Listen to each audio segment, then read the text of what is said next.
Mis problemas empezaron en el año 1989. Mi hijo estaba estudiando Derecho y bueno, se le metió en la cabeza, como cualquier joven que no estaba contento con su nariz, y decidió operarse de la nariz. Esto ocurrió el día 3 de julio del 89, lo cual, pues bueno, pues eso es un recuerdo que tengo muy malo, porque en aquel día se rompió mi familia y se rompió la vida de mi hijo y de toda la familia, a consecuencias de una mala praxis en la operación. A partir de ahí le trasladaron al hospital, un hospital público de aquí de Madrid, un Hospital de la Princesa, y lo tuvieron en ese hospital 11 meses. De esos 11 meses estuvo 43 días en la UBI. Mi hijo entró a la UBI que tenía pues unos 90 kilos, porque era un hombre fuerte, y cuando me lo devolvieron no creo yo que llegaría a pesar 40. Me devolvieron un esqueleto igual que lo de cuando te pones a ver un libro de los campos de concentración y ves un esqueleto puro y duro. Hasta las pómulos de la cara le rompía la piel de cómo estaba. Era verdaderamente un esqueleto, daba miedo verlo. Pero lo mismo que soy de cabezón aquí, fui de cabezón en aquel tiempo en el hospital. Me quedé con mi hijo sin moverme de allí durante los 11 meses que mi hijo estuvo allí en el hospital. No por eso no quisieron intentar hasta hacerle a mi hijo una biopsia de hígado. Te puedes imaginar a un chico sano, un chico que nunca había fumado, que no había bebido, querían hacerle una biopsia de hígado porque decían que no asimilaba las proteínas. Entonces yo le dije que a qué equivalía el que mi hijo no asimilara las proteínas y por eso había perdido el peso. Y me dijeron que a mi hijo le estaban dando 3.000 calorías diarias, que era para que mi hijo tuviera peso y hubiera cogido eso, y fue mentira. El caso es que le pregunté yo al endocrino que esas 3.000 calorías a qué equivaldría. Me dijeron la cantidad de alimento que le tenían que haber dado, y resulta que lo que le estaban dando no llegaba a 1.000 calorías. Entonces por eso mi hijo, en deber de coger peso, lo que hacía cada vez perder más peso. Estaba muy mal. Me le devolvieron prácticamente muerto. Yo en aquel momento me dio miedo, me dio pena de hacerle unas fotografías. Tenía que habérselas hecho para ver si eso es normal, que dentro de una UBI, de un hospital, cuando tienen todos los servicios, es normal que una persona, un ser humano, se quede así. Bueno, allí ya se descubrió que lo que le pasó a mi hijo en el hospital donde a mi hijo lo operaron, se descubrió que todo había ido muy mal y que luego el médico trató de taparlo, de forma de que llevándolo al hospital donde él trabajaba, allí podía tener su grupo de coleguitas que le podían quitar el problema de encima. El médico causante de lo que le pasó a mi hijo trabajaba en el Hospital de la Princesa y hoy en día sigue trabajando en el Hospital de la Princesa. Y claro, no interesaba que mi hijo tirara adelante. Lo que interesaba era que terminara el tema de mi hijo. Si yo me pregunto que si verdaderamente en ese hospital hubieran querido ayudarle a mi hijo, le habrían ayudado. Tanto es así que me llegaron a engañar a que esto pasó en julio y yo las demandas contra los médicos no las puse hasta el mes de septiembre. Mira si estaba engañada diciéndome que mi hijo se iba a recuperar. Me llegaron a decir que mi hijo se iba a recuperar el 95%, que no iba a quedar para seguir estudiando, pero que se iba a valer. Y yo, ante eso yo me lo creí, me llegué hasta creer eso. Y ya digo, la demanda se la puse en septiembre. Creo recordar que era sobre el 20 de septiembre. Y vi claramente que era todo un montaje para perder tiempo, ganar tiempo ellos, perder el tiempo yo, y de esa forma quitarse el problema de encima, que era mi hijo. Mi hijo le estaba estorbando mucho porque, digamos que la única prueba que yo tenía es lo que habían hecho con él. Cuando yo lo quería llevar a algún hospital a ver qué pasaba, a ir a hacer una valoración, nunca se la han hecho porque me decían: ¿qué me trae usted aquí? ¿Esto qué es? Encima me miraban mal porque era la mala faena hecha de sus compañeros y lógicamente yo iba a ver lo que se podía hacer. A mi hijo nunca le han hecho ni siquiera una mínima resonancia magnética, a ver si había recuperado algo cerebralmente. No le han dado nunca una rehabilitación, nada más que la rehabilitación que yo le he podido pagar durante 7 años. Así que no solamente he estado abandonada de la medicina, sino que he estado abandonada también de la justicia. Y ese es el motivo por el que yo me encuentro aquí en la calle. Y la verdad, me duele mucho tener que haber llegado a este punto, y mucho más me duele el tener a mi hijo en la calle, en la situación que lo tengo, por culpa de un desarmado. Porque los errores tienen que existir, los errores médicos existen. Pero ¿por qué no existe el reconocimiento de ese error médico? ¿Qué se cree, que son dioses? Dicen que el juramento de hipocrático, dicen que el primero es no hacer daño. Pero por Dios, ¿cómo se le ocurre decir eso cuando esta gente me hizo daño a mi hijo y continúa haciendo daño? Es tremendo. A mí hace un mes y medio, vino una señora, me dijo que era anestesista, compañera del anestesista que le ha hecho el daño a mi hijo, y me dijo estas palabras: ¿qué ha hecho usted que le está usted rompiendo la vida a este señor? Entonces le dije, pase usted para adentro a ver lo que ha hecho este señor con la vida de mi hijo. No me diga que yo le rompo la vida a un señor cuando nada más que por reconocer su error le habían puesto 15 días de arresto para que los seguros se hicieran cargo de lo que le han hecho a mi hijo. Y sin embargo, pues recurrió al señor, o sea, ¿qué respeto hay ahí? Y sin embargo recurrió.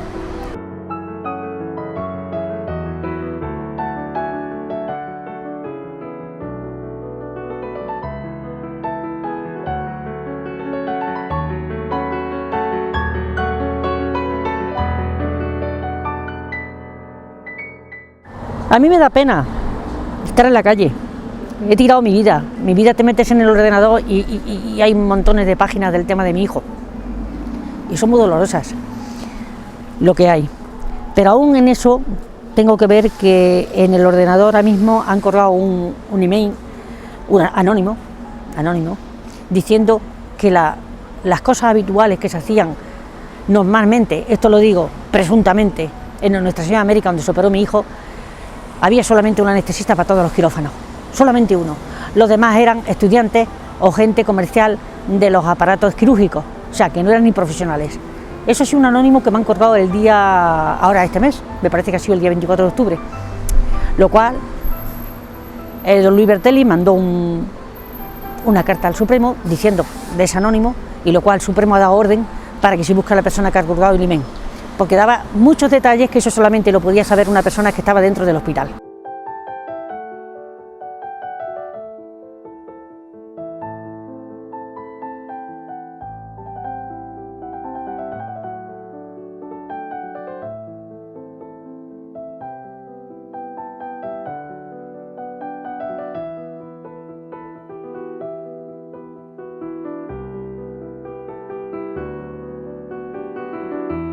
Bueno, la verdad es que a mí no me han facilitado nada el apoyo para cuidar a mi hijo. No he tenido ayuda de los servicios sociales de ningún tipo. Eso que dicen de la ley de dependencia es todo una pura mentira, no hay nada. Y a mi hijo solamente le hemos cuidado sus hermanos, su padre y yo. Hemos estado abandonados por la medicina y por la justicia, y sobre todo por la medicina. La medicina ha sido lamentable. Lamentable porque me han cerrado las puertas a que yo a mi hijo en España solamente pueda llevarlo a un curandero. A mí me han cerrado todas las puertas. Que en España, si yo quiero que a mi hijo le hagan una revisión, lo tengo que sacar fuera. A mí solamente lo que me han dejado aquí es las puertas cerradas para que yo a mi hijo no lo pueda llevar a ningún sitio. Y cuando lo llevo, que me digan, ¿qué me traes aquí? A mí me han tenido engañado durante 20 años y medio o más, diciéndome que mi hijo se había ahogado por un vómito. Un vómito que nadie vio. El día del juicio quedó demostrado que nadie vio ese vómito. Entonces he tenido que salir a la calle para que un médico que estaba en el quirófano con mi hijo, resulta de que me vio aquí y dijo lo que verdaderamente pasó. Resulta que estando en el quirófano, este señor que ha venido por aquí me dijo que vio en el monitor de frecuencia cardíaca que había habido una alteración, lo cual le dijo a los médicos que había habido una alteración en el ritmo cardíaco y mandaron a llamar al anestesista, que en aquel momento no se encontraba en el quirófano. Entonces vino la enfermera circulante, la que anda por el hospital, y dijo, ¿cómo queréis que venga si está entubando en otro quirófano? O sea, por lo tanto, este señor no estaba en el quirófano con mi hijo, sino estaba abandonado. Y por eso mi hijo tuvo una náusea y se quedó en la situación que tiene, por abandono del anestesista. Por aquellos tiempos me acuerdo que en huelga de hambre había un grupo de gente que se tiró 37 días, lo cual tuvieron unos trastornos cerebrales y me parece que llegaron a morir. Entonces yo dije, ¿cómo puede ser posible de que mi hijo con 43 días en la UBI, lógicamente el cerebro se lo tuvo que dañar, se le dañaron los otros con 37, ¿cómo no se lo tuvo que dañar a mi hijo más? O sea, lo abandonaron, para mí lo abandonaron.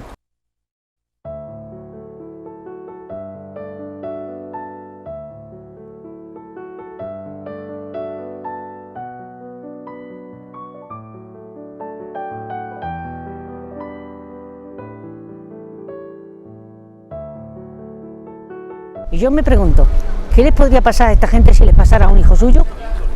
¿Cómo podrían aguantar tanto sufrimiento? Ellos no lo aguantaban. No lo aguantaban porque tienen poder para que a sus hijos los miren y los cuiden. Y al hijo del trabajo como nosotros, machacarlo. Durante 20 años. No han llamado a mi puerta a decir, a ver lo que podemos hacer. Sí, y ahora se van a preocupar de que yo saque a mi hijo a la calle para pedir la justicia que le han negado. Pero si a mí me han obligado a sacar a mi hijo a la calle, porque de todas maneras me dejaban en la calle. Si yo entrego mi casa y entrego mis bienes, que es una tienda que tengo de panadería, que no solamente te rompen la familia, te matan a tus hijos, que encima se ensañan y te quieren quitar tus bienes. Es que son una clase tan elevada que es que esto lo pueden hacer con nosotros. Yo me pregunto que si lo pueden hacer. Me duele mucho tener que decir esto, pero estoy pasándolo francamente mal y la verdad quisiera que, si meto la pata, me perdonaran la forma de hablar que tengo, pero es que lo hablo desde el dolor, desde la rabia, desde la injusticia, porque es que tenían que hacer justicia, no hacer esto, no, porque los médicos tienen unos seguros que esto lo cubre. A mi hijo no me lo iban a haber devuelto porque mi hijo estaba así, pero a mi hijo le han evitado el que lo cuidemos como él se merece. Me han evitado hacerlo y eso duele mucho, es lo que más duele. Yo le miro a él porque él entiende, no habla, y digo, pero qué canallas y qué grandes sinvergüenzas son que unos, por proteger a su compañero, hayan llegado a hacer esto. Y a través de eso ha sido por lo que se ha abierto, se puso una demanda de maquinación fraudulenta, el Tribunal Supremo lo aceptó y eso es lo que se va a ver el día 3 de noviembre a las 10:30 de la mañana en el Supremo, que fue ganar esa sentencia por maquinación fraudulenta. ¿Lo que va a pasar? Pues no lo sé. Ojalá lo supiera. No sé lo que va a pasar, no creo en nada, porque justicia que viene después de 21 años no es justicia, porque el día que se celebre esto precisamente se cumplen 21 años y 4 meses, porque también coincide que es el día 3, y una justicia después de eso no es justicia, y no tengo la seguridad de que se haga esa justicia que mi hijo se ha merecido. Y ya digo que esta lucha no sé cuándo la voy a terminar, y tampoco sé lo que voy a hacer, no sé lo que va a pasar el día 3, pero sí que me pregunto que hasta cuándo puedo seguir aguantando. No lo sé. Me queda la cabeza en blanco, no lo sé.